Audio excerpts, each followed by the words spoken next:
সাধাৰণ জনতাই বুজি পোৱাকে। চাৰ্জশ্বিটটো আচলতে যেতিয়া ছাবমিট কৰা যায়, ছাবমিট কৰাৰ এটা প্ৰচেছ থাকে। এইটো প্ৰচেছ CGM-এ সেই বস্তুটো এলাউ কৰিব লাগে। এলাউ কৰাৰ পিছত সেইটো এটা অফিচ আছে আমাৰ, এটা অফিচ আছে, এই অফিচত যাব, অফিচটো তাৰপিছত কম্পিউটাৰৰ ভিতৰত ডাটাবিলাক সোমাব।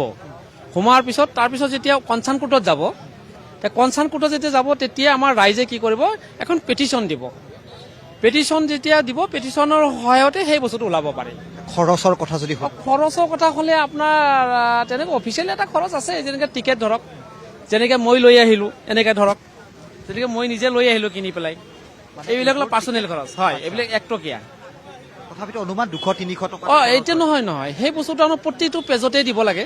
জেৰক্সৰ খৰচ। জেৰক্সৰ খৰচটো দিয়া, জেৰক্সৰ খৰচ নালাগে, সেইটোতো হেৰি হয়, চৰকাৰৰ ফালৰ পৰা দিয়া। এতিয়া জুবিন গাৰ্গৰ কেছত আমি দেখিছো প্ৰায় 3500 পৃষ্ঠা জোৰা চাৰ্জশ্বিট দাখিল হ'ব। সাধাৰণ জনতাই সেই আটাইবোৰ পৃষ্ঠা পাব নে সাৰাংশ বুলি যিটো কোৱা হয়? নহয়, আমাৰ ৰাইজে যিখিনি বিচাৰিব সেইখিনি গোটেইখিনি পাব। যদি কোনো ছেক্ৰেটলি কোনো ধৰণৰ মেজিষ্ট্ৰেটে যদি চহী কৰা নাই, যিটো কাকো চহী কৰে সেইটো নাপায়। আজি যদি কোনো এজন লোকে আবেদন কৰে, আজি পোৱাৰ চান্সেছ নাথাকে। আজি পোৱাৰ চান্স টোটেলি নাই। কাইলে ছেকেণ্ড ছেটাৰডে, কাইলৈ পৰহি দেওবাৰ, তাৰমানে সোমবাৰলৈ বাট চাব। নাই, সোমবাৰলৈকে বাট চাই নাই। মোৰ মতে চাৰ্জশ্বিটটো হ'ল আপোনাৰ যিটো প্ৰচেছ বুলি মই ক'লোঁ, যে CGM-এ এইটো এলাউ কৰিব লাগে। CGM-এ এলাউ কৰাৰ পিছত সেই বস্তুটো অফিচলৈ যাব। অফিচলৈ সেই বস্তুটো কম্পিউটাৰ ডাটাটো কেতিয়া সোমোৱাৰ পিছতহে কনচাৰ্ণ কোৰ্টত দিব পাৰিব। মানে আজি কোনোপধ্যে নহয়, কোনোপধ্যে নাপায়। আজি যদি কিবা প্ৰকাৰে ফটো ভাইৰেল হয়, ফটো ওলাই যায়, সেইখিনি বেআইনী বুলি ধৰি লোৱা সেইটো বেআইনী বুলি ধৰা যাব।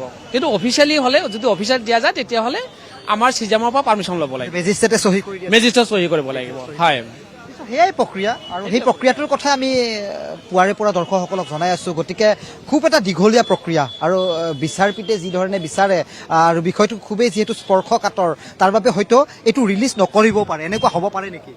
নে বাধ্যতামূলক চাৰ্জশ্বিটখন সাধাৰণ পাব্লিকে পাবই? নহয়, এতিয়া আপুনি বা মই যোনেইহে চবেই পাব। এইটোলৈ কোনো ধৰণৰ হেৰি নাই যে আমাৰ কনচাৰ্ণ উকিলেই পাব লাগে, সেইটো কথা নাই। কোনোবা হয়তো অফিচিয়েলি ইউজো কৰিব পাৰে, গতিকে সেই বস্তুটো পাব। সাধাৰণ জনতাই বুজি পোৱাকে। চাৰ্জশ্বিটটো আচলতে যেতিয়া ছাবমিট কৰা যায়, ছাবমিট কৰাৰ এটা প্ৰচেছ থাকে। এইটো প্ৰচেছ CGM-এ সেই বস্তুটো এলাউ কৰিব লাগে। এলাউ কৰাৰ পিছত সেইটো এটা অফিচ আছে আমাৰ, এটা অফিচ আছে, এই অফিচত যাব, অফিচটো তাৰপিছত কম্পিউটাৰৰ ভিতৰত ডাটাবিলাক সোমাব।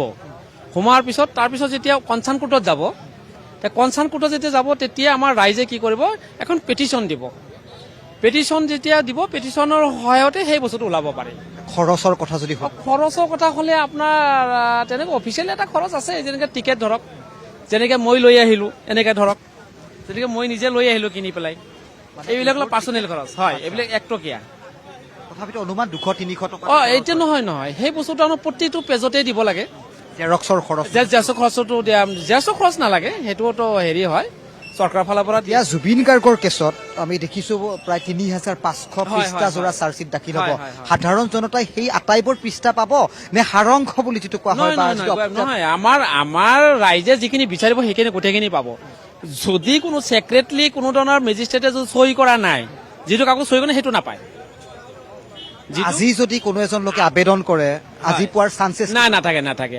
আজি পোৱাৰ চান্স টোটেলি নাই। কাইলে ছেকেণ্ড ছেটাৰডে, কাইলৈ পৰহি দেওবাৰ, তাৰমানে সোমবাৰলৈ বাট চাব। নাই, সোমবাৰলৈকে বাট চাই নাই। মোৰ মতে চাৰ্জশ্বিটটো হ'ল আপোনাৰ যিটো প্ৰচেছ বুলি মই ক'লোঁ, যে CGM-এ এইটো এলাউ কৰিব লাগে। CGM-এ এলাউ কৰাৰ পিছত সেই বস্তুটো অফিচলৈ যাব। অফিচলৈ সেই বস্তুটো কম্পিউটাৰ ডাটাটো কেতিয়া সোমোৱাৰ পিছতহে কনচাৰ্ণ কোৰ্টত দিব পাৰিব। মানে আজি কোনোপধ্যে নহয়, কোনোপধ্যে নাপায়। আজি যদি কিবা প্ৰকাৰে ফটো ভাইৰেল হয়, ফটো ওলাই যায়, সেইখিনি বেআইনী বুলি ধৰি লোৱা সেইটো বেআইনী বুলি ধৰা যাব। কিন্তু অফিচিয়েলি হ'লে, যদি অফিচিয়েল দিয়া যায়, তেতিয়াহ'লে আমাৰ CGM-ৰ পৰা পাৰ্মিশ্যন ল'ব লাগিব, মেজিষ্ট্ৰেটে চহী কৰি দিয়ে। মেজিষ্ট্ৰেট চহী কৰিব লাগিব। হয়, সেয়াই প্ৰক্ৰিয়া, আৰু সেই প্ৰক্ৰিয়াটোৰ কথা আমি পুৱাৰে পৰা দৰ্শকসকলক জনাই আছো। গতিকে খুব এটা দীঘলীয়া প্ৰক্ৰিয়া, আৰু বিচাৰপীঠে যি ধৰণে বিচাৰে, আৰু বিষয়টো খুবেই যিহেতু স্পৰ্শকাতৰ, তাৰ বাবে হয়তো এইটো ৰিলিজ নকৰিবও পাৰে, এনেকুৱা হ'ব পাৰে নেকি? নে বাধ্যতামূলক চাৰ্জশ্বিটখন সাধাৰণ পাব্লিকে পাবই? নহয়, এতিয়া আপুনি বা মই যোনেইহে চবেই পাব। এইটোলৈ কোনো ধৰণৰ হেৰি নাই যে আমাৰ কনচাৰ্ণ উকিলেই পাব লাগে, সেইটো কথা নাই। কোনোবা হয়তো অফিচিয়েলি ইউজো কৰিব পাৰে, গতিকে সেই বস্তুটো পাব। বিষ পান কৰোৱাই হত্যা কৰা হৈছিল জুবিন গাৰ্গক। জুবিনে পান কৰা বিয়েৰত মিহলাই দিয়া হৈছিল বিষ। মেনেজাৰ সিদ্ধাৰ্থ শৰ্মাই বিষ পান কৰোৱাইছিল জুবিনক। মৃত্যুৰ আগদিনাও প্ৰচুৰ পৰিমাণৰ কেফেইন বিয়েৰ পান কৰোৱা হৈছিল অসমৰ প্ৰাণৰ শিল্পী জুবিন গাৰ্গক। মুখেৰে ফেন ওলোৱাৰ পাছতো অৱহেলা কৰিছিল সিদ্ধাৰ্থই। এই বিস্ফোৰক অভিযোগ বাদ্যযন্ত্ৰী শেখৰজ্যোতি গোস্বামীৰ। অসমৰ হিয়াৰ আমঠু তথা প্ৰাণৰ শিল্পী জুবিন গাৰ্গৰ অনুৰাগীয়ে কৰা সন্দেহ সত্য বুলি প্ৰমাণিত হ'বলৈ গৈ আছে নেকি? জুবিন গাৰ্গৰ মৃত্যুৰ গোচৰৰ অভিযুক্ত শেখৰজ্যোতি গোস্বামীৰ বিস্ফোৰক অভিযোগৰ পিছতে এই প্ৰশ্নৰ উদয় হৈছে। CIDৰ SITৰ জেৰাত শেখৰজ্যোতি গোস্বামীয়ে জুবিন গাৰ্গক বিষপান কৰোৱাই হত্যা কৰা বুলি স্বীকাৰোক্তি দিছে।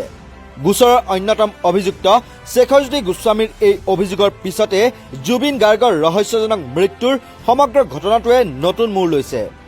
উল্লেখ্য যে নৰ্থ ইষ্ট ফেষ্টিভেলৰ আয়োজক শ্যামকানু মহন্ত আৰু মেনেজাৰ সিদ্ধাৰ্থ শৰ্মাক গ্ৰেপ্তাৰৰ পিছতেই ছিংগাপুৰৰ সাগৰৰ ইয়টত থকা শেখৰজ্যোতি গোস্বামী আৰু অমৃতপ্ৰভা মহন্তকো গ্ৰেপ্তাৰ কৰিছিল CIDয়ে।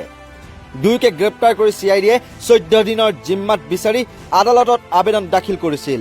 দুই অভিযুক্তক জিম্মাত বিচাৰি আদালতত CIDয়ে দাখিল কৰা আবেদনত ওলাইছে এই বিস্ফোৰক তথ্য। তদন্তকাৰী দলে সন্দেহ কৰিছে যে জুবিন গাৰ্গক বিষপান কৰোৱাই হত্যা কৰা হৈছিল। শেখৰজ্যোতি গোস্বামীৰ মতে মেনেজাৰ সিদ্ধাৰ্থ শৰ্মাই মূল ঘাতক।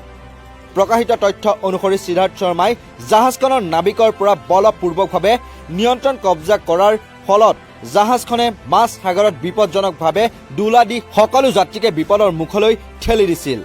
জুবিন গাৰ্গে উশাহ ল'বলৈ হাহাকাৰ কৰি প্ৰায় ডুব যোৱা আঁতুৰ মুহূৰ্তবোৰত সিদ্ধাৰ্থ শৰ্মাই যাবদে বুলি চিঞৰা শুনা গৈছিল বুলি অভিযোগ উঠিছে। লগতে শেখৰ গোস্বামীয়ে দাবী কৰিছে যে জুবিন গাৰ্গ এজন ভাল সন্তৰণবিদ।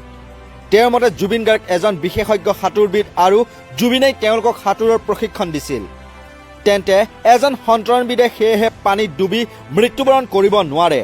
ইপিনে জুবিনৰ মুখ আৰু নাকেৰে ফেন ওলোৱাৰ পাছতো সিদ্ধাৰ্থই প্ৰয়োজনীয় চিকিৎসাৰ ব্যৱস্থা কৰাৰ পৰিৱৰ্তে ইয়াক এচিড ৰিফ্লাক্স বুলি অৱহেলাহে কৰিছিল। আৰক্ষীৰ অভিযোগ যে এই নিষ্ক্ৰিয়তাই জুবিন গাৰ্গৰ অকাল মৃত্যু মাতি আনিছিল। জুবিন গাৰ্গৰ স্বাস্থ্য তথা অসুস্থতাৰ বিষয়ে সকলো কথা জানিও জুবিন গাৰ্গক লাইফ জেকেট অবিহনে দ্বিতীয়বাৰ সাঁতুৰিবলৈ দিছিল সিদ্ধাৰ্থ শৰ্মাই। ইয়াতখনত থকা একাংশই এই কাৰ্যত বাধা দিয়াৰ পিছতো সিদ্ধাৰ্থই যাবদে বুলি কোৱাটোহে এই সন্দেহক অধিক প্ৰমাণ্য কৰি তুলিছে। আনকি জুবিন গাৰ্গ অচেতন হোৱাৰ পিছত নৌকা বিহাৰৰ ভিডিঅ' প্ৰচাৰ নকৰিবলৈও সিদ্ধাৰ্থই ভাবুকি দিছিল বুলি অভিযোগ উত্থাপিত হৈছে। জুবিনৰ মৃত্যুৰ খবৰো সিদ্ধাৰ্থ শৰ্মাই জুবিনৰ পত্নী গৰিমা শইকীয়া গাৰ্গক জনোৱা নাছিল। এনে বহু তথ্যৰ আধাৰতে SITয়ে জুবিন গাৰ্গক শীতল মস্তিষ্কৰে হত্যা কৰা বুলি সন্দেহ কৰিছে।